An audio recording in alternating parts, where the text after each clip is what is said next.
Começo por dar os parabéns à Fundação pela missão que assumiu de se dedicar ao estudo e a uma melhor compreensão do papel das qualificações e da educação no nosso país, porque, de facto, a educação está associada às maiores transformações que a nossa sociedade e a nossa economia sofreram nas últimas décadas.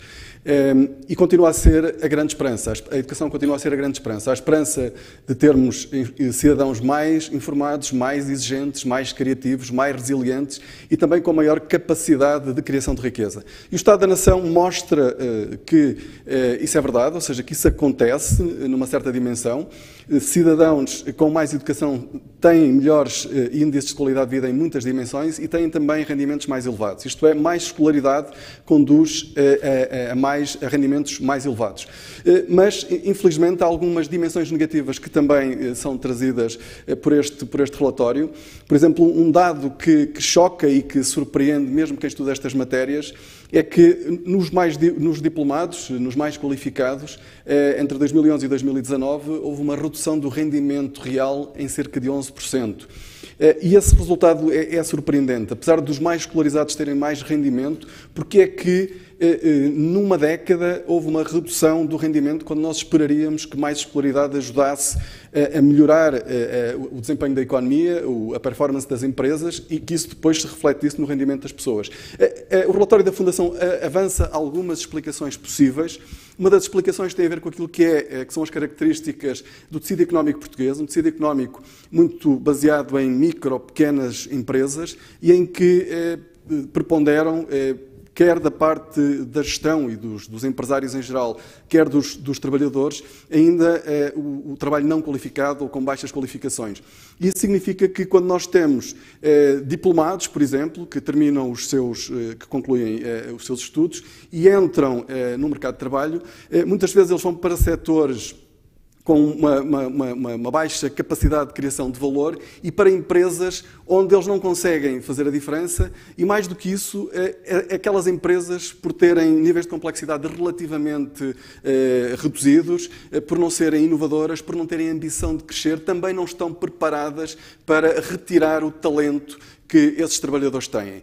E o resultado disso, que nós temos visto na última década, é que, de facto, e é importante salientar esta dimensão, embora não haja aqui uma avaliação das competências que são dadas pela educação, pela escolaridade, a verdade é que nós temos muitos sinais de que as escolas portuguesas, muitas escolas portuguesas, formam diplomados de primeira água, de excelência, de tal forma que quando eles sentem que as organizações portuguesas não conseguem aproveitar o talento que eles desenvolveram ao longo dos seus estudos, o que eles fazem é emigrar. E essa situação ganhou uma outra dimensão com a pandemia, em que o teletrabalho se tornou mais relevante, e aquilo que nós observamos hoje, eu acho que isto diz muito sobre as condições de competitividade que a economia portuguesa tem e que vai sofrer num futuro próximo, o que nós temos são jovens licenciados, outros menos jovens, de muitas áreas, em particular das áreas tecnológicas, que deixam empresas baseadas em Portugal, continuam a viver em Portugal e passam a prestar serviços para empresas no estrangeiro a receber salários muito mais elevados. Ora, o que é que permite que essas empresas no estrangeiro paguem os salários mais elevados e levem os jovens diplomados portugueses, muitas vezes os jovens, porque aqui, em particular, por exemplo, a dimensão das línguas é muito importante, o que é que os leva a prestar serviços para empresas estrangeiras? É precisamente o facto dessas empresas estarem numa fase, num estádio da criação de valor superior a muitas empresas portuguesas, ou seja, o trabalhador tem exatamente as mesmas competências, mas ele vai ser inserido numa organização mais complexa, mais inovadora, com maior capacidade de criação de riqueza e, por isso, também com maior capacidade de pagar melhores salários. Essa é a razão. E isso leva-nos a uma outra informação que está no relatório do Estado da Nação, que é o desligamento que existiu a partir do ano 2000 entre o aumento da educação dos portugueses e o crescimento da produtividade. Desde os anos 60, no relatório, nós vemos isso desde 85, o crescimento da educação, o aumento da educação, o aumento da escolaridade dos portugueses esteve associado a um aumento da produtividade.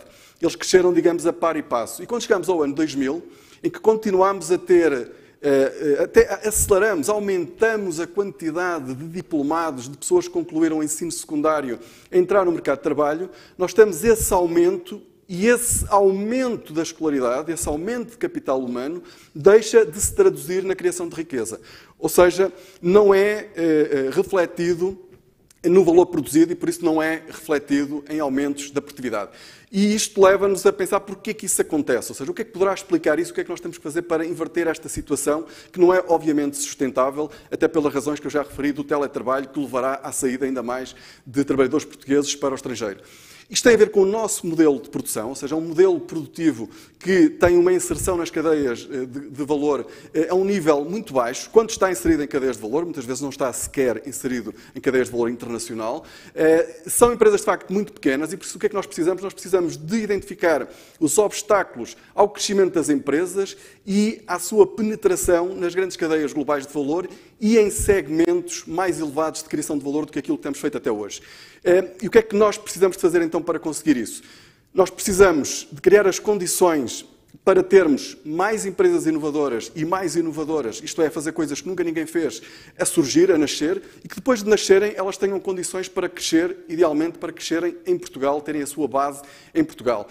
E quais são as condições? Nós também já sabemos muito sobre essas condições. E elas estão muito nas mãos, no fundo, dos decisores políticos, em certa medida.